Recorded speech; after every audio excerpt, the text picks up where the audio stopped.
निशांत पुनः आपका स्वागत करता हूं अपने channel academic success with Nishant में। तो हमने देखा था कि किस प्रकार से हड़प्पा सभ्यता के और समाज के कितने प्रकार की उनकी प्रवृत्तियां थी और उनका संगठन किस प्रकार से कार्य करता था। और अलग अलग विद्वानों ने हड़प्पा और मोहनजोदड़ो सभ्यता संस्कृति के बारे में क्या अनेक मत दिए हैं, जो कि जैसे कुछ विद्वानों ने इसे नगरीय संस्कृति कहा तो किसी ने साम्राज्य कहा। और हमने देखा कि हड़प्पा और मोहनजोदड़ो सभ्यता जो है वो किस प्रकार से जो है सैनिक तंत्र, राजपुरोहित, किसानों और अन्य मजदूर वर्गों के द्वारा जो है संचालित होते रहे। और आज हम देखेंगे कि जैकोब्सन महोदय ने 1986 में यह अध्ययन किया था और बताया था कि राज्य की यह कुछ प्रमुख विशेषताएं थी। और वो ये था कि यह संप्रभु राज्य था और ये यहाँ के जो शासक थे वो काफ़ी दयावान थे। तो ये बहुत ही महत्वपूर्ण फैक्ट है हम लोगों के लिए। और आगे देखते हैं कि सैनिक तंत्र अभी परिपक्व नहीं होने के कारण इसमें वर्चस्ववाद था। तो इसका कारण उन्होंने बताया है कि जो आप कह सकते हैं कि अभी के समय में आप देख सकते हैं म्यांमार जैसा राष्ट्र है, वहाँ पे हमेशा सैनिकों के द्वारा जो है सत्ता का हस्तांतरण सत्ता को हथिया लिया जाता है और जो चुनी हुई सरकार होती है उसको हटा दिया जाता है। तो ये वो ऐसा राष्ट्र है जहाँ पे समाज के सभी लोग जो है बहुत ज़्यादा अत्यधिक पढ़े लिखे नहीं हैं और जो है उनमें जो है एक लिखित संविधान की कमी है। इस वजह से जो है सैनिक लोगों का जो है सैनिक लोग कब्जा कर लेते हैं। पाकिस्तान में भी हम लोग देख चुके हैं कि कितनी बार जो है नागरिक शासन के ऊपर, सरकार के ऊपर सैनिकों का वर्चस्व रहा है। तो पुराने समय में भी वही चीज़ था। तो इसीलिए कहते हैं कि इतिहास रिपीट इटसेल्फ। तो आप इस उदाहरण से आप यहाँ पे समझ सकते हैं कि किस प्रकार से जो है सैनिक तंत्र का जो है वहाँ पे हड़प्पा और मोहनजोदड़ो सभ्यता में चूँकि बहुत ज़्यादा विकास नहीं हुआ था, इसीलिए जो शासक वर्ग थे बड़ी शांति के साथ जो है शासन करते थे। और जो राज्य का चरित्र कैसा था तो दया से पूर्ण था।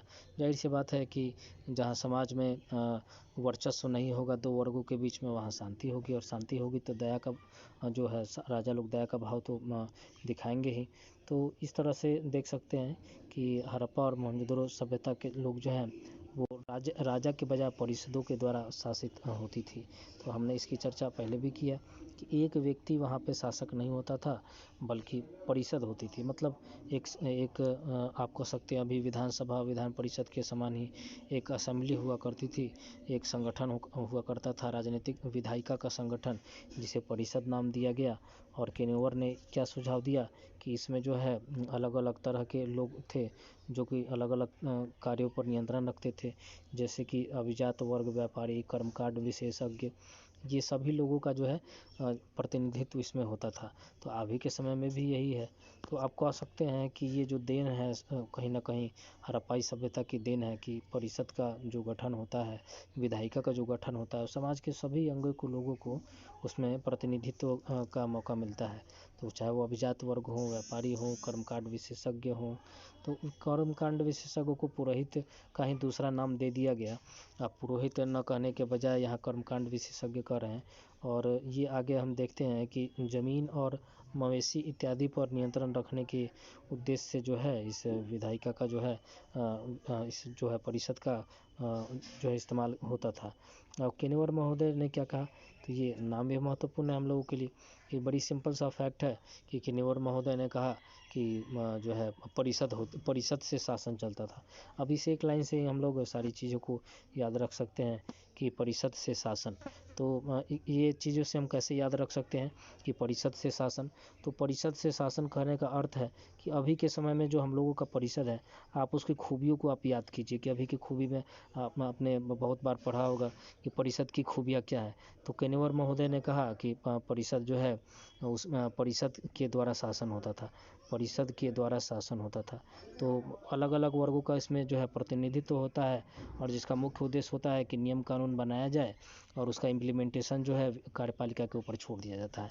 तो प्राचीन समय में भी इसका यही चीज़ था कि उस समय भी ऐसा ऐसा खूबी होता था कि परिषद जो है चलता था, अलग अलग लोगों का प्रतिनिधित्व था, और इस वजह से डेमोक्रेटिक फॉर्म कुछ तरह से गणतांत्रिक स्वरूप था, जो कि कहीं ना कहीं लिच्छवी जैसे गणराज्य में भी था, जो बाद के समय में आया। तो हम ये सिर्फ कह सकते हैं, यहाँ पर आप देख सकते हैं कि सिर्फ लिच्छवी गणराज्य ही भारत की सबसे प्राचीनतम गणराज्य नहीं है, ऐतिहासिक रूप से गलत होगा ऐसा कहना, बल्कि हड़प्पा और मोहनजोदड़ो में जो परिषद के द्वारा जो शासन चलता था, वो उससे उससे भी पता चलता है कि गणतांत्रिक व्यवस्था थी। परंतु हम लोग के पास साक्ष्य नहीं है, ऐतिहासिक साक्ष्य। उन लोग के द्वारा लिपि तो लिखा गया है, परंतु उसको हम लोग जो है साबित नहीं कर सकते हैं क्या लिखा गया है एग्जैक्टली। इस वजह से उसके पूर्णतः दावा के साथ ये नहीं कहा जा सकता है, परंतु ये भी नहीं कहा जा सकता है कि ऐसा चीज़ उस समय नहीं था। तो आप देख सकते हैं कि परिषद के द्वारा शासन से कितना कुछ पता चल जाता है कि जहाँ परिषद का शासन होगा, स्वतः जाहिर सी बात है कि वहाँ पे राजा नहीं होगा। अगर राजा होगा भी, कोई प्रमुख होगा, तो उसे आप राजा का नाम जरूर दे दें, परंतु जो प्रमुख होगा वो किसकी सुनेगा, तो वो अलग अलग परिषद के सदस्यों की सुनेगा। अलग अलग परिषद जो है अलग अलग विषयों के ऊपर महारत रखते थे, और उसी के हिसाब से शासन चलता था। तो सिर्फ एक चीज़ याद रख के आप कितनी सारी चीज़ों को याद कर सकते हैं कि केनेवर महोदय ने कहा था। किसने कहा था? तो केनेवर महोदय ने परिषद के द्वारा शासन की जो है सिद्धांत दिया था। केनोयर महोदय।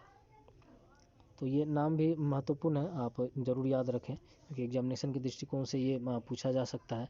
आगे देखते हैं कि हड़प्पा जो यूनिकॉर्न सील है, आपने मोहनजोदड़ो फिल्म देखी होगी बहुत सारे लोगों ने, तो उसमें देखा होगा कि जो है ऋतिक रोशन की मूवी थी, तो उसमें एक सिरिंगी वाले जानवर की चर्चा की गई है।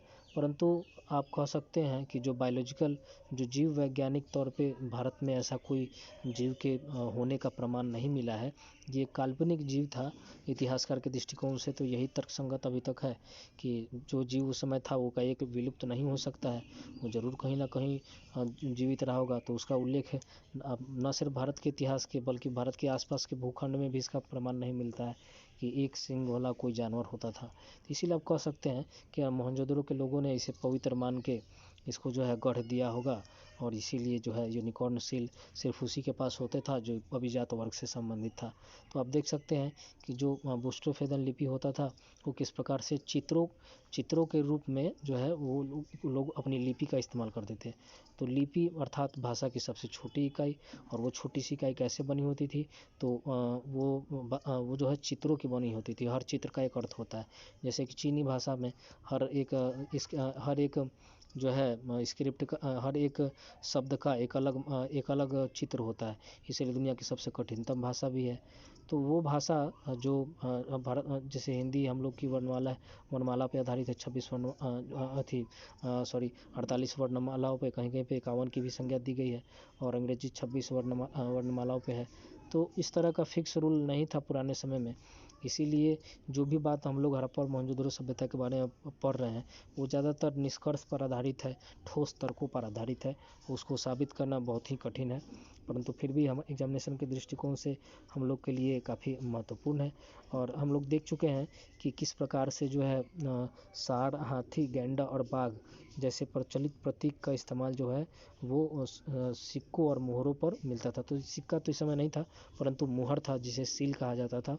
तो सील के ऊपर जो 4 जानवर मिले हैं, प्रमुख जानवर, सांड, हाथी, गैंडा और बाघ, तो ये आप ज़रूर याद रखें। तो ये किस चीज़ का प्रतिनिधित्व करते हैं, तो ये शासन का जो है प्रतिनिधित्व करते हैं। कि बहुत सारे राजा हुए, जैसे कि समुद्रगुप्त, उसने धनुर्धारी का, व्याघ्रहंता का, और जो है बीना वादक का इत्यादि का उसने अपने भाला फेंकता हुआ जो है पुरुष के रूप में अपनी खुद की आकृति सिक्कों के ऊपर ढलवाई। तो आप कह सकते हैं कि जो प्रतीक का इस्तेमाल किया गया, जो सिक्कों का जो भाला का और व्याघ्रहंता के रूप में, या धनुर्धारी के रूप में, या बीना वादक के रूप में तो ये जो ये जो प्रतीक है, ये प्रतीक भी अपने आप में पवित्र हो जाते हैं। और ये बताना चाहता है राजा कि वो काफ़ी पवित्र अलग है, काफ़ी विशिष्ट है, और वो जिस चीज़ों का इस्तेमाल कर रहा है उसे सामान्य जनता इस्तेमाल नहीं करती है। तो यहाँ भी कुछ वैसा ही है कि जो ये जानवर हैं वो कहीं ना कहीं जंगल के जो है शक्ति का परिचायक और द्योतक थे। तो इस तरह से उनको जो है मोहरों के ऊपर उकेर दिया गया। वहाँ के जो प्रशासक वर्ग थे, आप कह सकते हैं व्यापारिक वर्ग होंगे या अभिजात वर्ग जो धनाढ्य लोग होंगे, उनके द्वारा इस्तेमाल किया जाता था। तो आप आगे फिर देख सकते हैं कि हड़प्पा के नगरों में राखी गढ़ी, लूड़े वाला, गनवेड़ी वाला, धोली वाला। तो वाला वाला आप देख सकते हैं, लूड़े वाला, गनवेड़ी वाला, तो ये सारे जो हैं जो है राखी गढ़ी, धोलावीरा, हड़प्पा के नगर हैं ये सारे के सारे। और ये भारत के मैप के बाहर किस किस जगह पे है, इसको याद रखना बहुत ही आवश्यक है पीसीएस के दृष्टिकोण से, और जो कि ऊपर में हम लोग देख चुके हैं पहले भी। और आगे फिर देखते हैं कि ये बताया जा रहा है कि नगरीय जीवन का पतन कैसे हुआ। तो कोई नगर है तो उसका पतन कैसे हो सकता है? तो किसी भी नगर का पतन के लिए सबसे प्रमुख और अवश्यंभावी चीज़ क्या है कि ये नगर है तो इसका सर्वप्रथम जो है इसमें पानी की आवश्यकता, पानी की कमी होगी, पानी का दिक्कत होगा। और दूसरा होगा कि पानी का दिक्कत होगा, तो पानी का दिक्कत क्यों होगा? तो इसीलिए होगा क्योंकि वहाँ पे जो है भूभाग जो है वो उसमें परिवर्तन आ जाएगा। आसपास का जो है पारिस्थितिक तंत्र है जो पूरा का पूरा परिवर्तन हो जाएगा। तो पारिस्थितिकी तंत्र के बदलने से बहुत सारी चीज़ें बदलती रहती हैं, ये हम लोग जानते हैं अच्छे से। तो क्लाइमेट फैक्टर हमेशा रोल निभाता है। पानी, पारिस्थितिक तंत्र, शुष्कता, आगजनी इत्यादि, इस सब के बारे में अलग अलग सिद्धांत दिए गए हैं हड़प्पा और मोहनजोदड़ो के पतन से संबंधित। तो इसे भी याद रखना आवश्यक है। और इसके बारे में और कहा गया है कि आगजनी और महामारी भी यहाँ पे हुई थी। तो महामारी किस रूप में हुई थी तो आज तक अज्ञात है इसके बारे में, लेकिन अलग अलग इतिहासकारों ने इसके बारे में कहा है कि महामारी भी उस समय हुई थी। और जो है उत्पादकता कम हो गई थी। तो आप समझ सकते हैं कि जहाँ पानी की कमी हो, जो नदियों का बहाव का जो रुख था वो बदल। महोदय का आगे सिद्धांत हम लोग देखेंगे।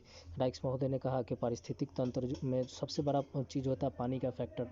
पानी, और पानी किससे निर्धारित होता है तो आसपास के जो पेड़ पौधे हैं उससे निर्धारित होता है। तो जाहिर सी बात है कि पेड़ पौधे में कुछ परिवर्तन आया, उनकी संख्या में परिवर्तन आया। नदियों ने अपनी रुखें बदल ली, जो ये इस ओर से जा रहा था तो वो इस ओर हो गया। तो अब जो नदी के किनारे जो चीज़ बसी हुई थी वो यहाँ तक पहुँच नहीं पाई, बदलाव नहीं कर पाई उतने समय में। इस वजह से जो है काफ़ी तेज़ी से जनसंख्या में कमी हुई। तो एक अभी का सबसे लेटेस्ट खोज है, साइंटिफिक खोज, कहा गया कि जो राजस्थान का जो क्षेत्र है, तो सरस्वती नदी विलुप्त ही हो गई, हम लोग जानते ही हैं। राजस्थान के क्षेत्र में जो नदियाँ बहती थी वो जो है उसका वहाँ पर जो है 200 वर्षों तक लगभग पानी ही नहीं पड़ा, जिस वजह से वहाँ की आबादी जो थी वो पूरी तरह से जो है जो ज़मीन पे निर्भर थी उर्वरता पे, वो लगभग धीरे धीरे ख़त्म होने लगी। और आसपास में भी ये परिवर्तन होने लगा। तो विशेषकर आप देख सकते हैं कि जो शुष्क प्रदेश थे, भारत के जो पश्चिमी क्षेत्र थे, उसमें लगभग 200 वर्षों तक पानी नहीं पड़ने की वजह से कोहराम सा मच गया। जो है वहाँ के जलीय जीव थे वो ख़त्म होने लगे। जो पेड़ पौधे थे उनकी संख्या में बहुत ज़्यादा कमी हो गई, और पानी की भी कमी हो गई, और जो ज़मीन की जो उर्वरता थी वो भी काफ़ी प्रभावित हुई। तो उर्वरता सीधे तौर पे निर्भर करती है मिट्टी के जो है मिट्टी की एक जो क्वालिटी है उर्वरता, वो निर्भर करती है किससे तो वो निर्भर करती है आपके पानी के ऊपर। और पानी कहाँ से आएगी तो आसपास जो जलीय चक्र है वो कहीं ना कहीं उसमें बदलाव आएगा, तो इससे ये समस्या आएगी। और दूसरी जगह पे ये खोज कहा गया कि कालीबंगा का अध्ययन किया गया, तो कहा गया कि वहाँ पे आगजनी हुई। तो उसका हमने ऊपर में देखा भी था कि हड़प्पा के अलग अलग क्षेत्रों में अलग अलग वजह से जो है नगर का विनाश हुआ। सिर्फ एक ही फैक्टर, जैसे पानी की समस्या, जितने भी भारत में जितने भी जगह बसे हुए थे हड़प्पा और मोहनजोदड़ो सभ्यता के जो नगरीय थे, तो हड़प्पा और मोहनजोदड़ो सभ्यता तो चूँकि हम जानते हैं कि पाकिस्तान में था, परंतु उसके वही गुण वाले, वही प्रवृत्ति वाले, वही व्यवसाय वाले, वो सारे नगर जो हड़प्पा और मोहनजोदड़ो से व्यापार करते थे, उसे हड़प्पा और मोहनजोदड़ो सभ्यता संस्कृति का विस्तार क्षेत्र आप कह सकते हैं। तो जो विस्तार क्षेत्र भारत में था, भारत के बाहर था, तो उन सबका जो विनाश हुआ तो उसका सिर्फ एक फैक्टर नहीं था, एक वजह नहीं था। अलग अलग जगह पे अलग अलग फैक्टर ने अपना कार्य किया। कहीं कहीं पे जो है आगजनी का कालीबंगा में आप देख सकते हैं पानी वाला देख सकते हैं। गुजरात के क्षेत्र में शुष्कता वाला भी प्रभाव देख सकते हैं गुजरात और राजस्थान के क्षेत्र में। और महामारी वाला जो है वो जो पंजाब और जो उत्तर प्रदेश के जो क्षेत्र हैं और जो गुजरात और राजस्थान के क्षेत्र हैं वहाँ से मिलने वाले कंकालों के आधार पे ये आकलन किया गया है कि जो महामारी वहाँ पे फैल गया इसीलिए इसका अंत हो गया। परंतु ये महामारी वाला जो सिद्धांत दिया गया ये सबसे कम शक्तिशाली है, सबसे कम पुख्ता आप कह सकते हैं, एक पुख्ता सिद्धांत है। ऐसा इसीलिए क्योंकि बहुत ही कम कंकालों के ऊपर में है जो इसका सर्वेक्षण किया गया था। परंतु सबसे ज़्यादा मजबूत पानी और शुष्कता से संबंधित है, पारिस्थितिक तंत्र में परिवर्तन से है और आगजनी से भी है। आप देख सकते हैं कि जो मोहनजोदड़ो का नगर था वहाँ जो मोहनजोदड़ो में वो कौन सा जगह है हड़प्पा और मोहनजोदड़ो का जहाँ पे जो है 7 लेयर में जो है ये प्रमाण मिला है कि वहाँ पे 7 लेयर बन गए थे। 7 लेयर की वजह से 7 बार नगर तोड़े गए और 7 बार जो है उसका निर्माण अलग अलग मिट्टी और जो है ईंटों से किया गया। तो मोहनजोदड़ो वो जगह है जहाँ से 7 प्रस्तरों वाले जो है वो जो दीवार है उसकी प्राप्ति हुई है। तो 7 प्रस्तर वाले मोहनजोदड़ो 7 प्रस्तर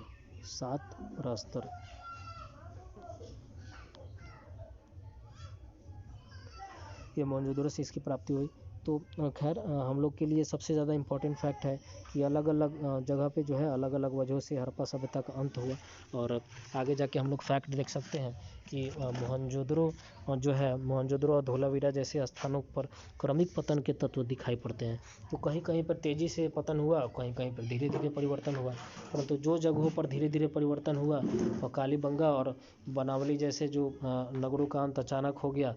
परंतु लाहिड़ी ने कहा कि हड़प्पा के पतन से संबंधित सिद्धांतों का अध्ययन किया और उन्होंने बताया कि जो है हड़प्पा का अचानक अंत हो गया। तो अलग अलग इतिहासकारों ने इसकी अलग अलग ढंग से व्याख्या की। और आगे देख सकते हैं कि व्हीलर ने तर्क दिया कि ऋग्वेद में किलो, और एक फैक्टर सबसे ज़्यादा इम्पोर्टेंट फैक्ट जो छूट रहा था कि व्हीलर महोदय ने कहा कि जो है ऋग्वेद में किलो पर यह गढ़ वाले नगरों का आक्रमण किया गया। तो ये सबसे ज़्यादा इम्पोर्टेंट है व्हीलर। तो आप याद रख सकते हैं कि व्हीलर जो है चक्कों से संबंधित है। जो आर्यन लोग थे वो लोग चक्का चलाते हुए आए और जो है कब्जा कर आखिरकार जो है उन्होंने, चूँकि वो लोग योद्धा थे इसीलिए वो लोग जो है कब्जा करने में काफ़ी सफल रहे। और ये तो हम लोग जानते ही हैं कि जो हड़प्पा और मोहनजोदड़ो सभ्यता था वो काफ़ी शांतिपूर्ण सभ्यता था। इस वजह से जो बाहरी योद्धा वर्ग लोग आए उसका वो लोग प्रतिरोध अच्छे से नहीं कर पाए, इसलिए बाहरी वर्गों को जीतने में भी आसानी हुई। तो इसका सिद्धांत किसने दिया? तो व्हीलर महोदय ने दिया। और आगे देख सकते हैं कि सिमेट्री एज संस्कृति आर्य आक्रमणकारियों का प्रतिनिधित्व करता था। और सिमेट्री एच ये सवाल पूछा भी गया है कि सिमेट्री जो है यहाँ पे कब्रिस्तान का सूचक है और सिमेट्री एच ये बताता है, एच से आप हड़प्पा याद कर सकते हैं कि यह आर्य आक्रमणकारियों का प्रतिनिधित्व करता था। अर्थात कह सकते हैं कि सिमेट्री एच में जितने भी कब्रिस्तान में जितने भी जो है कंकाल मिले हैं वो आर्य आक्रमणकारियों के द्वारा जिन हड़प्पा लोगों का जो है हत्या किया गया था उसी को दफना दिया गया था, इसीलिए महत्वपूर्ण हो गया। और फिर देख सकते हैं नीचे की पीवी काने और जॉर्ज डलेस और बीबी लाल जैसे विद्वान ने आर्य आक्रमण के सिद्धांत को नकार दिया है। फिर देखते हैं कि ये सवाल पूछा जाता है, बहुत बार पूछा भी गया है और सभी एग्जामिनेशन के लिए महत्वपूर्ण है कि एक सभ्यता का अंत हुआ तो उसके लिए अलग अलग फैक्टर थे, परंतु कौन कौन से विद्वान ने कौन कौन से फैक्टर के बारे में चर्चा किया। तो यही महत्वपूर्ण है हम लोगों के लिए कि काने, डलेस और लाल, तो ये 3 व्यक्ति थे जिन्होंने यह सिद्धांत दिया कि आर्य आक्रमणकारियों के द्वारा भारत के ऊपर आक्रमण करके जो है हड़प्पा और मोहनजोदड़ो सभ्यता का अंत नहीं किया गया था। तो आप याद रख सकते हैं यहाँ से काने, डेलस और लाल। तो काने मतलब काने का अर्थ है कि कानना रोना, देहाती भाषा में शब्द है काने, काने का मतलब रोना। और डेल्स और लाल।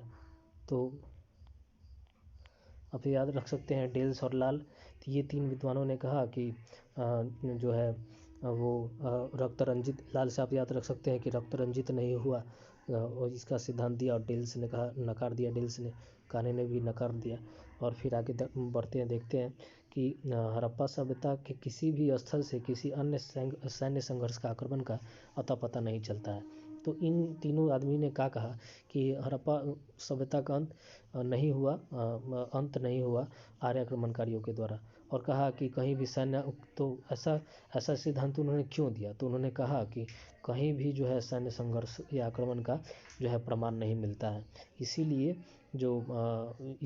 आप कह सकते हैं कि जो है आर्य आक्रमणकारी नहीं आए, उनकी वजह से यह अंत नहीं हुआ। फिर आगे देखते हैं कि सिमेट्री एच में उपस्थित कंकालों के 37 समूह से जो मोहनजोदड़ो से प्राप्त हुए हैं, वे किसी एक सांस्कृतिक काल के नहीं हैं, इसीलिए उनको किसी एक घटना से नहीं जोड़ा जा सकता। तो हम लोग ये जानते हैं कि हड़प्पा और मोहनजोदड़ो सभ्यता का अंत जो है वो लगभग 17वीं शताब्दी से स्टार्ट हुआ और 16वीं शताब्दी तक आते आते एकदम पूरी तरह से समाप्त हो गया। तो ये कह रहे हैं कि दो स्थल है, उन लोगों को ये जो 2 नाम है उसको हमको याद रखना चाहिए हम लोगों को। एक है सिमेट्री एच और दूसरा है 37। ये 37 क्या है? तो ये है R37। तो R37 और सिमेट्री एच। तो सिमेट्री एच और R37 किस लिए रिलेटेड है? तो ये दोनों कब्रगाह हैं और दोनों का एक प्रकार है। तो सिमेट्री एच जो है वो हड़प्पा को इंडिकेट करता है और R37 मोहनजोदड़ो को। तो ये यहाँ पर जो कब्रिस्तान मिले हैं, यहाँ के जो कंकाल मिले हैं, तो अगर मान के चलिए कि जो है आर्य लोग आते और यहाँ पे आक्रमण करते यहाँ के रहने वाले लोगों पर, और लोगों के द्वारा जो है अपने लोगों को दफनाया जाता है, या फिर यहाँ पर या फिर यहाँ या फिर यहाँ। तो ऐसा कहीं प्रमाण नहीं मिला है कि आर्य आक्रमणकारी आए और यहाँ पर हड़प्पा है, यहाँ पे मोहनजोदड़ो है, यहाँ पर हड़प्पा है, और यहाँ के जो लोग दफनाने जा रहे हैं, तो जाहिर सी बात है कि यहाँ आक्रमणकारी यहाँ आएंगे तो यहाँ भी आएंगे, और जब यहाँ के लोगों को मारेंगे तो यहाँ के लोगों को दफनाया जाएगा, यहाँ के लोगों को भी दफनाया जाएगा यहाँ पे। परंतु ऐसा कुछ हुआ नहीं। अगर ऐसा हुआ रहता तो जो यहाँ के से जो मुर्दे की प्राप्ति हुई, यहाँ से जो मुर्दों की प्राप्ति हुई, तो दोनों का अध्ययन जब किया जाता तो दोनों को जिस हथियारों से मारा जाता या फिर जो काटा जाता या मारने का जो तरीका था, तो कहीं ना कहीं इसमें समानता मिलती, जबकि ऐसा कोई समानता मिला नहीं। इसीलिए ये कहा जा सकता है कि जो हड़प्पा और मोहनजोदड़ो सभ्यता में जो अंत हुआ वो बाहरी आक्रमणकारियों के द्वारा नहीं हुआ था। इसीलिए ये फैक्ट जो है पूरी तरह से नकार दिया गया। तो किसके द्वारा नकारा गया? तो हम लोग देख सकते हैं कि वो जॉर्ज डलेस और बीबी लाल और एक तीसरे विद्वान हैं जो है काने, इनके द्वारा जो है ये सिद्धांत दिया गया और वजह भी बताया गया। तो ये नाम कब्रिस्तानों के नाम याद रखना बहुत ही आवश्यक है। फिर आगे देखते हैं कि KR कैनेडी ने कब्रगाहों की हड्डियों का जो है वैज्ञानिक विश्लेषण किया था। तो किसने किया था अध्ययन? तो KR कैनेडी ने। तो KR कैनेडी का नाम बहुत महत्वपूर्ण है, KR कैनेडी, और उन्होंने कब्रगाहों से प्राप्त हड्डियों का वैज्ञानिक विश्लेषण किया। ये फैक्ट जो है आपको याद रखना होगा एग्जामिनेशन के व्यू से, एग्जामिनेशन पर्पज़ से। और फिर आगे बढ़ते हैं, हम लोग देखते हैं कि MR साहनी और राइक्स और डेल्स ने मोहनजोदड़ो में बाढ़ के प्रमाणों का परिणाम दिया। तो बहुत सारे लोगों ने जैसे मैंने बताया कि मोहनजोदड़ो मूवी देखी होगी ऋतिक रोशन की, तो उसमें किस तरह से जो है बाढ़ की वजह से शहर का अंत दिखाया गया है। तो कहीं ना कहीं वो फिल्म भी ज़रूर जो है ऐतिहासिक फैक्ट पर आधारित है, पूरी तरह से तो नहीं कहा जा सकता, परंतु हाँ कि साहनी, राइक्स और जो है डेल्स महोदय ने कहा। तो डेल्स का मतलब डोल, आप याद रख सकते हैं डोलने लगना, और राइक्स का मतलब समझ सकते हैं कि राइक्स ये जो है राइक्स और साहनी। तो साहनी का अर्थ अब इसे याद रख सकते हैं कि वहाँ की दीवारें जो है 7 प्रस्तर में मिली, मतलब 7 बार जो है दीवारें बाढ़ की वजह से टूटी थी, और उसी वजह से मोहनजोदड़ो में 7 प्रस्तर वाले जो है दीवारों की प्राप्ति हुई। तो आप इसे याद रख सकते हैं, साहनी सह नहीं पाया वहाँ की दीवारें बाढ़ को, और राइक्स और राई के समान को, जैसे राई को आप कैसे राई के बोरे को काट दें तो एकदम राई एकदम पूरी तरह से चारों ओर बह जाता है, निकल जाता है, ढल जाता है। तो इस तरह से ये याद रख सकते हैं आप कि डेल्स का मतलब डोल जाना बाढ़ के आ जाने से। तो आप ऐसे याद रख सकते हैं कि बाढ़ के आ जाने से जो है वहाँ की दीवारें जो है सह नहीं पाई, और जो है वो राई के बोरों के समान बिखर गई और सारा जगह जो है डोल गया। इस वजह से मोहनजोदड़ो में बाढ़ के कारण से व्यापक जो है अंत हुआ, जो है भयावह अंत हुआ। और आप देख सकते हैं मोहनजोदड़ो से जो है सेवान स्थान जो है नमक स्थान पर रहा होगा। तो ये विवर्तनिक गति, ये फैक्ट इम्पोर्टेंट तो उतना नहीं है, थियोरेटिकल फैक्ट है। आप मतलब मेंस के एग्जाम में ये काम आ सकता है कि विवर्तनीय गतिविधियों का मुख्य केंद्र सेहवान नामक स्थान रहा होगा। तो ये सेहवान क्या है और ये विवर्तनिक क्या है? तो आप हम लोग जानते हैं कि पृथ्वी के भूगर्भ में, जो पृथ्वी जो है अलग अलग जो है वो लेयर से बनी हुई है। वो कोर मेंटल क्रस्ट है, सबसे नीचे में कोर है, ऊपर में मेंटल, ऊपर उसके बाद क्रस्ट। तो ये हम लोगों का क्रस्ट है, ये क्रस्ट है। और इस क्रस्ट के ऊपर में जो है नदी ऐसे बह रही है। और तो जो नदी ऐसे बह रही है, प्रवाहित हो रही है, तो ये नीचे में जो हम लोग का जो कोर है, कोर में जहाँ से इलेक्ट्रोमैग्नेटिक रेडिएशन निकलता रहता है, पृथ्वी का जो चुंबकीय जो केंद्र है, यही केंद्र जो है, इसी केंद्र के आसपास जो है ये स्फेयर बना हुआ है कोर मेंटल क्रस्ट का। तो ये कोर मेंटल क्रस्ट जो है इसी पे आधारित है। तो चूंकि आप समझ सकते हैं कि एक गोला है, उस गोले के बाहर एक और गोला है, और उस बाहर के गोले एक और बाहर गोला है। सबसे निचले वाले गोले को जो है कोर नाम दिया गया, ऊपर वाले को जो है मेंटल नाम दिया गया, और सबसे ऊपर वाले को क्रस्ट नाम दे दिया गया। तो चूंकि जो ऊपर वाला जो तत्व है, ऊपर वाला जो ये भूभाग है, इस भूभाग, ये जो चट्टानों की बनी हुई है, मिट्टी की बनी हुई है, इसके ऊपर जो नदियाँ बह रही है, तो चूंकि ये जो इलेक्ट्रोमैग्नेटिक है, अगर इससे जो तरंगे निकलती है तो कहीं ना कहीं इसको प्रभावित करती हैं। तो पृथ्वी के जितने भी भूभाग हैं, जितने भी ज़मीन है, वो सभी अपनी जो है एक जगह स्थिर नहीं है, बल्कि सभी घसक रहे हैं, इधर उधर घसक रहे हैं, हर पल घसक रहे हैं। तो आप समझ सकते हैं कि जो नदी बह रही होगी सबसे ऊपर भाग पे, क्रस्ट के ऊपर में जहाँ बह रही होगी, जहाँ पे सबसे ज़्यादा तेज जो है चुंबकीय जो गतिविधि हुआ होगा, मान के चलिए कि यहाँ पे सेवान है, और ये जो जो है सेवान के आसपास में जो है कोई गतिविधि केंद्र था, जिसके वजह से जो है विवर्तनिक हुआ, टेक्टोनिक्स मूवमेंट हुआ, और नदी ने अपनी धारा बदल ली, जिसकी वजह से और भयावह परिणाम हुए। तो आप देख सकते हैं कि मान के चलिए कि कोई जगह है, ये जगह है मोहनजोदड़ो, और यहाँ पे जो साहनी ये जो है सेहवान नामक ये जगह है, और यहाँ से जो है कोई नदी बह रही है, और ये जो है नदी ये मान के चलिए कि ये आपका सेहवान है, और ये जो है सेहवान,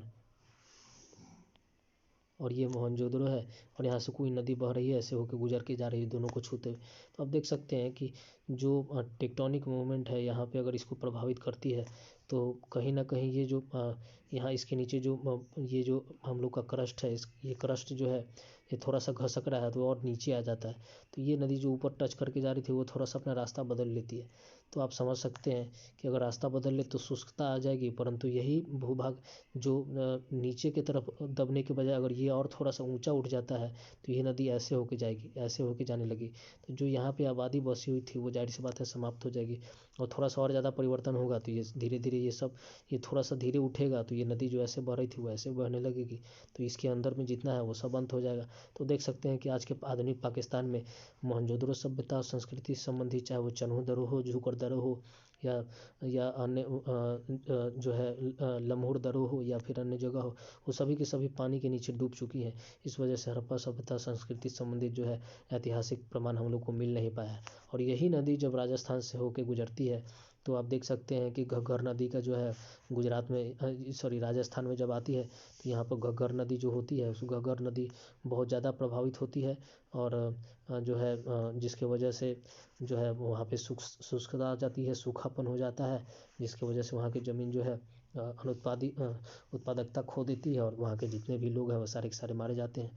तो आप देख सकते हैं कहीं कहीं पे विभीषिका आती है, कहीं कहीं पे सुखाड़ आता है। तो कितना बड़ा हम लोग का चेंजेज हो रहा है, वो सारे के सारा जो है वो जियोलॉजिकल चेंजेज है।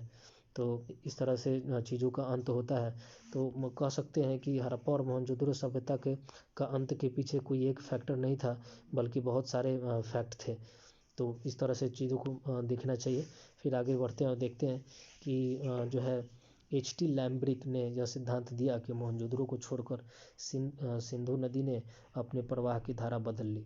तो ये भी इम्पोर्टेंट फैक्ट है हम लोग के सामने कि लैम्ब्रिक से आप याद रख सकते हैं, ब्रिक, ब्रिक का मतलब ईंट।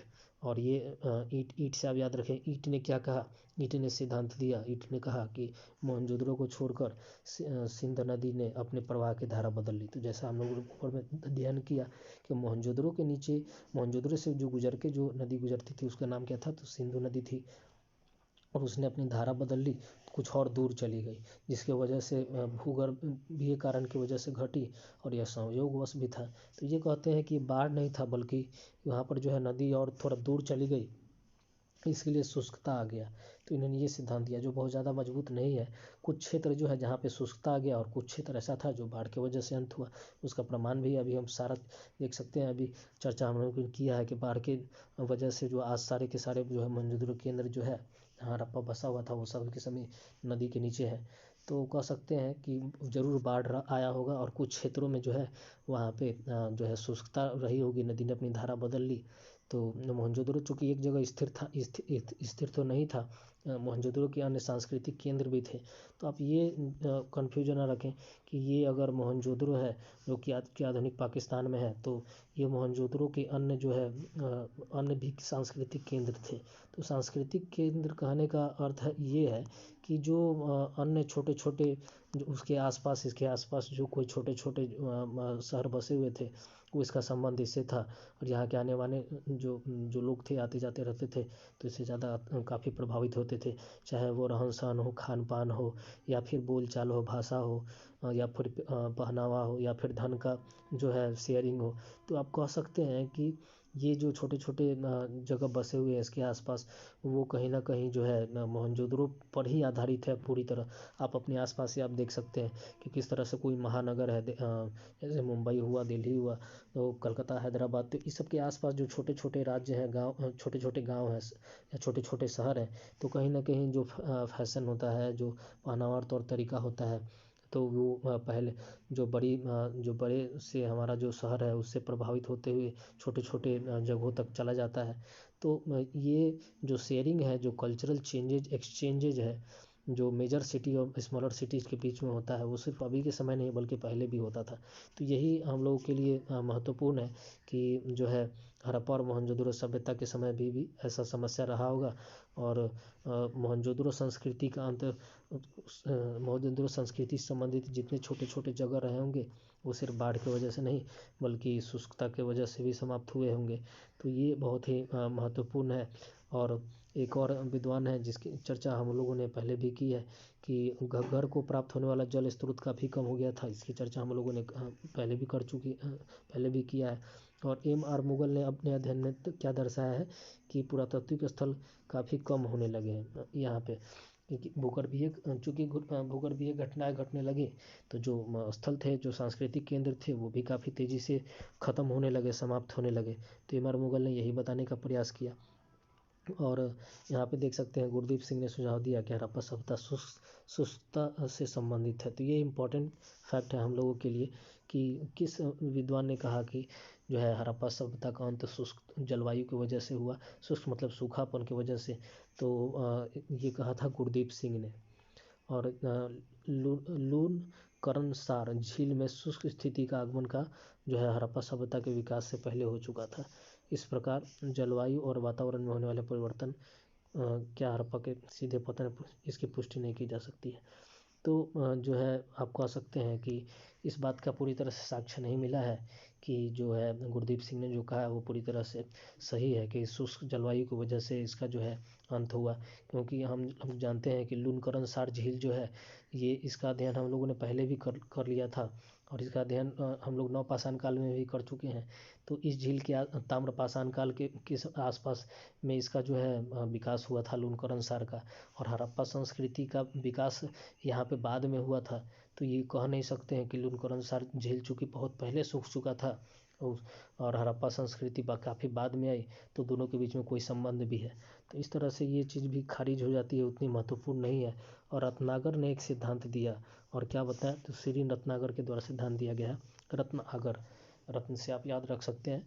रत्न ने क्या कहा कि मेसोपोटामिया के लाजवर्द। तो देखिए विद्वान का नाम भी रत्नागार है, और वो चर्चा भी किसकी करते हैं, तो लाजवर्द की चर्चा करते हैं, जो कि अपने आप में जो है वो कीमती पत्थर है लाजवर्द। यहाँ पे देख सकते हैं लाजवर्द, और ये जो है रत्नागर है, विद्वान है। और क्या कहा कि व्यापार के पतन के कारण जो है इसका सभ्यता का, तो चूंकि रत्न, इनका नाम भी रत्न है, तो इन्होंने सिद्धांत भी क्या है आर्थिक संबंधी दिया कि व्यापार का पतन हो गया, और मेसोपोटामिया के साथ लाजवर्द की कमी, इसका उसका उन्होंने प्रमाण क्या दिया कि मेसोपोटामिया के साथ व्यापार में लाजवर्द आया करता था, वो आना जाना खत्म हो गया, इस वजह से ये चीज़ हुआ।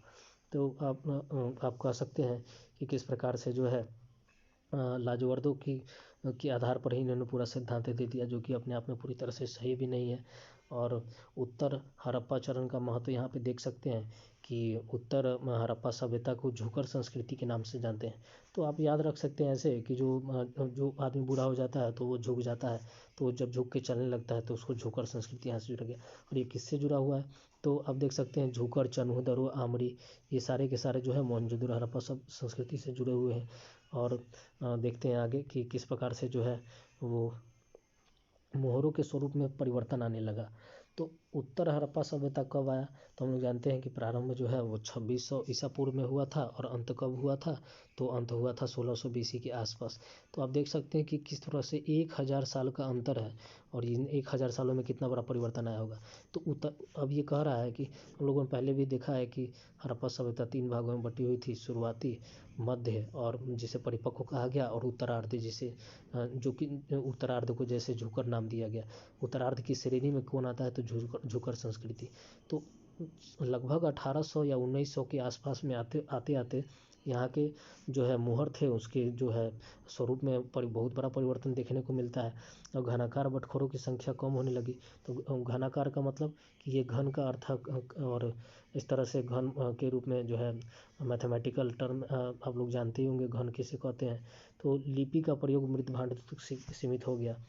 घनाकार बटखरों की संख्या कम हो गई, जिससे व्यापार, जो बताता है कि व्यापार कम हो गया। तो ये बहुत ही क्लियर चीज़ है कि व्यापार, जैसे जैसे संस्कृति अपने अंत की ओर बढ़ेगी तो व्यापार भी उसका अपने आप कम होता चला जाएगा। तो यही यहाँ पर भी हुआ। परंतु ये आप कह सकते हैं कि जो मतलब कि बटखर, चाहे वो बटखरा हो, चाहे लिपि हो, या मृतभांड हो, सबकी संख्या कम होने लगी। और जो लिपि का प्रयोग मृतभांडों तक के ऊपर, जो अलग अलग जगह पर मोहरों पर होता था, वो कहाँ सीमित हो गया, तो वो सिर्फ मृतभांडों तक सीमित हो गया। तो ये बहुत ही इम्पोर्टेंट फैक्ट है हम लोगों के लिए। और मृतभांडों के विश्लेषण के आधार पर स्पष्ट है कि सिंध की झूकर संस्कृति जो है, और लोथल और रंगपुर की उत्तर हड़प्पाकालीन संस्कृति के बीच में आदान प्रदान होता था। तो ये हम लोग जानते हैं कि लोथल और रंगपुर जो है गुजरात में है, और सिंध की झुकर संस्कृति जो पाकिस्तान में है, दोनों के बीच में लेन देन चलता था। और किस आधार पर पता चला, तो मृतभांडों के आधार पर। तो ये आप ये समझ पर है आधारित, और ये बहुत ज़्यादा महत्वपूर्ण नहीं है, क्योंकि सिंधु और हड़प्पा सभ्यता तो भारत के सभी जो है शहरों से जुड़े हुए थे। वो शहर जो उसी के समय सिंधु और हड़प्पा के संस्कृति से ही जुड़े हुए थे। हम लोग देख चुके हैं कि संस्कृति का प्रसार और सांस्कृतिक नगर किसे कहते हैं, तो वही सांस्कृतिक नगर के साथ तो व्यापार तो स्वाभाविक था चलना। तो इस वजह से वो किस रूप में होता था, मृतभांड हो, या फिर धातु हो, या फिर अन्य कोई चीज़ हो। तो आगे देखते हैं हम लोग। और ये आप देख सकते हैं कि पाकिस्तान के पंजाब प्रांत में घग्गर हाकरा नदी घाटी में उत्तर हड़प्पा संस्कृति को सिमेट्री एज संस्कृति के रूप में जानते हैं। तो ये बहुत ही इम्पोर्टेंट फैक्ट है हम लोगों के लिए एग्जामिनेशन पर्पज के व्यू से, कि पाकिस्तान का जो पंजाब प्रांत है, पाकिस्तान का पंजाब प्रांत, वहाँ पे घग्गर हाकरा नदी घाटी में उत्तर हड़प्पा सभ्यता को सिमेट्री एज कहा गया। तो सिमेट्री एज किसे कहा गया, तो सिमेट्री एज से आप याद रखें कि हड़प्पा, एज से हड़प्पा। तो हम लोगों ने इसकी चर्चा पहले भी की है कि जो है सिमेट्री एज जो है कहीं ना कहीं एच एच बताता है हड़प्पा, इसीलिए इसका नाम दिया गया सिमेट्रिक अर्थ कबर का। तो वो कहाँ पे मिला, पाकिस्तान के पंजाब, जो कि किस नदी के तट पे है, तो घग्गर हाकरा नदी के तट पे। और आप देख सकते हैं यहाँ पे कि नगरीकरण के काल में 174 केंद्र थे। कितने थे, तो 174 केंद्र। ये संख्या आप समझ सकते हैं कितनी बड़ी संस्कृति रही होगी कि 174 केंद्र थे, अर्थात 174 नगर थे जो कि हड़प्पा और मोहनजोदड़ो से संबंधित थे। और फिर आगे देखते हैं कि गंगा यमुना दोआब में परिपक्व काल में हड़प्पा में 31 चिन्ह जो है वो पहचाने गए।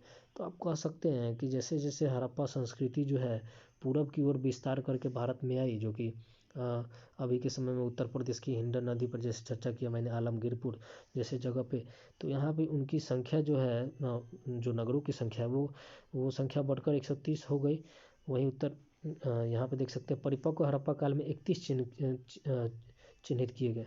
वहीं उत्तर उत्तर उत्तर सभ्यता काल में उत्तर हड़प्पा, तो ये उत्तर हड़प्पा क्या है, तो ये उत्तर हड़प्पा बताता है कि हड़प्पा टाइम के बाद, यानी कि हड़प्पा टाइम जब हड़प्पा का जो सभ्यता का अंत हो जाता है तो उसके बाद वहाँ पे कितनी बस्तियों की संख्या हो गई, तो उसकी संख्या बढ़कर 130 हो गई।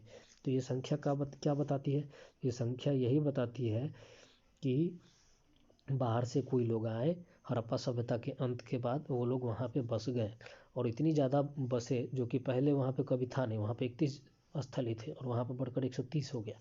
तो आप समझ सकते हैं कितनी बड़ी संख्या रही होगी। और ऐसा क्यों हुआ, क्योंकि गंगा यमुना दोआब बहुत ही सुरक्षित थी पश्चिम की तुलना में, जहाँ पे जलवायु परिवर्तन हो रहा था, और जो है यहाँ गंगा यमुना दोआब में सारी परिस्थितियाँ जो है अनुकूल थी, बाहरी आक्रमण का भी उतना खतरा नहीं था। इसीलिए यहाँ पे जो संस्कृति है बहुत तेज़ी से विकसित हुई। यही संस्कृति आगे जाके हम लोग क्या देखते हैं, वैदिक संस्कृति के रूप में, ऋग्वैदिक या वैदिक, और बाद के समय में प्रथम नगरीय जो फर्स्ट अर्बन रिवॉल्यूशन हुआ 600 शताब्दी ईसा पूर्व में, तो वहाँ यहीं पे हुआ था, गंगा यमुना दोआब के आसपास केंद्रित था। तो आगे बढ़ते हैं और देखते हैं कि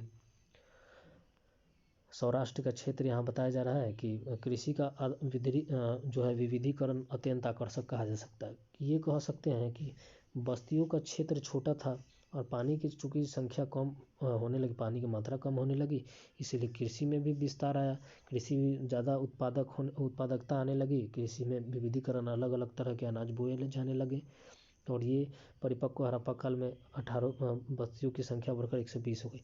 तो सौराष्ट्र के क्षेत्र में और कच्छ के क्षेत्र में हम देख सकते हैं पानी का स्रोत सबसे आसानी से रहा था वहाँ पे। तो ये परिपक्व हड़प्पा काल में इसकी संख्या पहले 18 बस्ती थी, जो बाद में बढ़कर 120 हो गई। और वो कब हुई बाद में, तो बाद में मतलब उत्तर हड़प्पा सभ्यता के बाद, उत्तर हड़प्पा सभ्यता के प्रारंभिक काल में परिपक्व हड़प्पा काल को। तो कह सकते हैं कि जो परिपक्वता आई हड़प्पा और मोहनजोदड़ो के काल में, उसे अलग अलग टाइम में बांटा गया, उसे भी अलग अलग फेज में बांटा गया, उसे भी अलग अलग काल में बांटा गया। तो जो मतलब मैच्योरिटी का जो फेज था, उसमें जो पहला फेज था उस फेज में 18 संख्या थी, और जो मैच्योरिटी का लास्ट स्टेज है और उसके बाद जब इसका ख़त्म हो गया तो उसकी संख्या बढ़ती चली गई। तो ये कह सकते हैं कि हड़प्पा सभ्यता का जब अंत हुआ तो चूँकि हड़प्पा सभ्यता तो सभी स्थलों पर समाप्ति हुई भारत के अलग अलग क्षेत्रों में, परंतु ये सौराष्ट्र का जो क्षेत्र था या फिर जो गंगा दोआब का जो क्षेत्र था, तो संस्कृति का जैसे ही अंत होता है वैसे ही धीरे धीरे विकास भी प्रारंभ हो जाता है। और वो क्यों होता है, क्योंकि जो है आर्यन लोग आ जाते हैं, बस जाते हैं। और फिर आगे देखते हैं हम लोग कि कुदवाल जो 38 हेक्टेयर, तो ये हम लोग के लिए इम्पोर्टेंट फैक्ट नहीं है कि वो कितना हेक्टेयर में है। कुदवाल, बेट द्वारिका से नगरी से आप याद रख सकते हैं, बेट द्वारिका, दाइमाबाद जो कि आज के महाराष्ट्र में है, का नगरीय अस्तित्व था। तो कह सकते हैं कि ये तीनों जगह में नगर के चिन्ह मिले हैं, और ऐसे नगरों की संख्या बहुत कम हो गई। सौराष्ट्र और उत्तरी गुजरात तथा हड़प्पा सभ्यता के पूर्वी क्षेत्र में मृत भांड मिले हैं। तो ये भी ज़्यादा इम्पोर्टेंट नहीं है हम लोगों के लिए। ये इम्पोर्टेंट फैक्ट है कि जो है फारस की खाड़ी से प्रचलित 3 मुख वाले एक आयताकार शंख का बना मुहर बेट द्वारिका से पाया गया। ये बहुत ही इम्पोर्टेंट फैक्ट है हम लोगों के लिए कि फारस से चूँकि व्यापार चलता था, इसीलिए आयताकार शंख कहाँ से मिला है, तो बेट द्वारका से मिला है। और फिर देखते हैं कि भगवानपुरा में उत्तर हड़प्पा कालीन प्रमाण मिले हैं। वहाँ से क्या मिले हैं, तो शिल्प कला के प्रमाण मिले हैं। उसमें 19 टुकड़ों पर ग्राफिटी के अवशेष थे। तो आप देख सकते हैं कि ये 19 टुकड़ों पर ग्राफिटी के अवशेष थे। और ये चर्चा हम लोग कर चुके हैं कि ग्राफिटी से किसी लिपि का पूर्वानुमान किया जा सकता है। फिर आगे बढ़ते हैं और नीचे की तरफ देखते हैं कि हरियाणा के भगवानपुर, ददेरी, पंजाब के कठपालो और नागर जैसे स्थानों पर जो है उत्तर हड़प्पा सभ्यता और चित्रित धूसर मृदभांड PGW के एक साथ अस्तित्व में होने का प्रमाण मिलता है। तो आप ये कह सकते हैं कि जो हड़प्पा के भगवानपुरा, ददेरी और पंजाब के कठपालो और नागढ़ जैसे स्थान पर जो हड़प्पा सभ्यता के चित्रित धूसर मृदभांड जो मिले हैं वो एक साथ होने के प्रमाण मिले। तो इसका अर्थ क्या हुआ?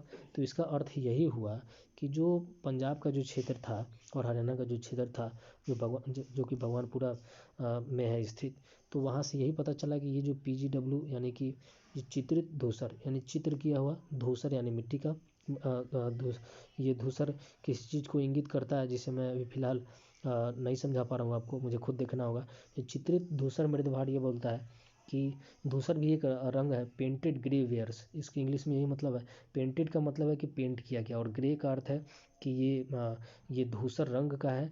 और ये जो है मृदभांड, वेयर का मतलब होता है कि मृदभांड। तो ये व्याख्या यहाँ से हो रहा है कि PGW का अर्थ ये है कि रंगा हुआ मिट्टी का मृदभांड। ये कहाँ से पहचान में मिल रहा है हम लोग को? तो भगवानपुरा और पंजाब के कठपालों से, कठपाल और नागौर। ये नाम बहुत इंपॉर्टेंट है, कहाँ पे स्थित है और किस लिए जाना जाता है? तो हड़प्पा और मोहनजोदड़ो का उत्तर हड़प्पा सभ्यता संस्कृति से संबंधित है ये, और यहाँ पे PGW संस्कृति मिला है। तो हम लोग ये बात अच्छे से जानते हैं कि ये जो PGW है, ये जो है PGW कहीं ना कहीं जो है वो बाद के काल से संबंधित है, वो वैदिक काल से संबंधित है। और उसका जो है उसका जो चिन्ह मिला है, ये जो मृदभांड मिला है, वो हड़प्पा कालीन संस्कृति के साथ साथ मिला है। तो ये अपने आप में बहुत ही इंटरेस्टिंग फैक्ट है कि किस प्रकार से दो संस्कृति आपस में एक साथ रही होगी, या फिर एक दूसरे के पास रही होगी। तो हड़प्पा सभ्यता और संस्कृति का चूंकि अंत हो रहा था, तो बाहरी लोग जब आके बस गए होंगे, तो दोनों के बीच में सहचार्यता होगा, लेन देन रहा होगा व्यापारिक या फिर अन्य किसी चीज़ का, इसलिए यहाँ पे मृदभांड मिला है।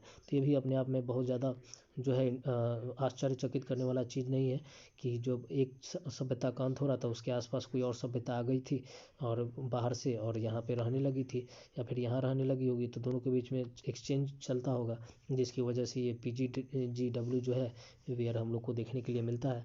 तो इस तरह से जो है फैक्ट है हम लोगों के सामने। तो आप कह सकते हैं कि जो हड़प्पा और मोहनजोदड़ो सभ्यता में जो भी अंत हुआ अलग भारत के अलग अलग क्षेत्रों में, चूँकि अंत तो अलग अलग फैक्टरों से हुआ, परंतु ये जो उत्तरी भारत के जो क्षेत्र हैं, ये सिर्फ यही एक ऐसा जगह था जहाँ पे कोई प्राकृतिक तत्वों के वजह से अंत के बजाय यहाँ पे जो है धीरे धीरे अंत हुआ, और वो भी व्यापार की कमी की वजह से। और उसमें जो है वहीं पे एक इंटरेस्टिंग फैक्ट है कि PGW जो है चित्रित धूसर मृदभांड भी इसी जगह से मिलता है। तो उत्तर प्रदेश के बड़गांव और अम्बाखेड़ी, तो बड़ा गांव और अम्बाखेड़ी जैसे स्थलों से उत्तर हड़प्पा संस्कृति के प्रमाण मिले हैं, जिसके साथ OCPW वेयर अस्तित्व में आप देख सकते हैं ये एक दूसरी संस्कृति, एक दूसरे तरह प्रकार के लोग हैं जो क्या पालन करते हैं। तो OCP यानी गैर मृदभांड संस्कृति, गैरिक मृदभांड। तो ये भी एक प्रकार है ऑकरी कलर्ड। ऑकरी एक प्रकार का कलर होता है, ऑकरी कलर्ड पॉटरी। तो कह सकते हैं कि उत्तर प्रदेश के बड़गांव और अम्बाखेड़ी जैसी जगह से OCPW वेयर प्राप्त हुए हैं। और वहीं जो है गुजरात के जो है उत्तर महाराष्ट्र में प्राप्त होने वाले पुरातात्विक साक्ष्यों के आधार पर कहा गया कि जनसंख्या की वजह से जो है आप्रवर्जन हो रहा था दक्षिण दिशाओं में। तो इतना ज़्यादा जनसंख्या हो गया कि गुजरात और उत्तर महाराष्ट्र के क्षेत्र में, चूँकि शुरू के काल में क्या रहा कि वहाँ पे बहुत ज़्यादा जो है प्रकृति जो है काफ़ी उदार थी, बहुत सारी चीज़ें मिल जाती थी।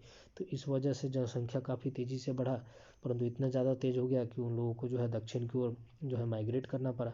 तो इसी प्रकार से ये आज का चैप्टर जो है हम लोग का समाप्त होता है यहीं पे। उम्मीद करता हूँ कि आपको काफ़ी लाभ पहुँचा होगा, और अगर नहीं पहुँचा है तो आपसे यही गुजारिश है कि आप अपनी राय ज़रूर कमेंट बॉक्स में शेयर कीजिएगा। तब तक फिर मैं मिलता हूँ अगले क्लास में चैप्टर 5 के साथ। तब तक के लिए थैंक यू।